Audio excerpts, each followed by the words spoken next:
இன்று சனிக்கிழமை டிசம்பர் 21 விருதுநகர் மாவட்டம் ராஜபாளையம் வேளாண் மையத்தில் நெல் விற்பனை விவரங்களை இப்போ பார்க்கலாம். எந்தவித கெமிக்கலும் இல்லாத இயற்கையான முறையில் தயாரிக்கப்பட்ட நாட்டு சக்கரை கிடைக்கும். 1 கிலோ 60 ரூபா தான். ஹோல்சேலில் பார்த்தீங்கன்னா டிஸ்கவுண்ட் ப்ரைஸில் கிடைக்கும். மேலும் இதை பற்றி தெரிஞ்சுக்கணும் அப்படின்னா ஸ்க்ரீனில் தெரிகிற நம்பருக்கு தொடர்பு கொள்ளுங்கள்.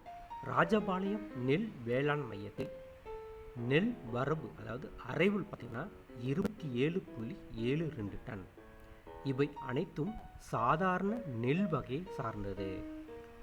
1 கிலோ நெல் குறைந்தபட்சம் ரூபாய் 19க்கும் அதிகபட்சம் ரூபாய் 20க்கும், 50 கிலோ நெல் குறைந்தபட்சம் ரூபாய் 950க்கும் அதிகபட்சம் 1000க்கும், 1 குவிண்டால் நெல் குறைந்தபட்சம் 1900க்கும் அதிகபட்சம் 2000க்கும் விற்பனையாயிருக்கு. நெல்லின் தரத்திற்கேற்ப குறைந்தபட்ச விலை அதிகபட்ச விலை நிர்ணயம் செய்யப்பட்டுள்ளது. தேங்க்ஸ் ஃபார் வாட்சிங். லைக் பண்ணுங்க, ஷேர் பண்ணுங்க, கமெண்ட்ஸ் பண்ணுங்க.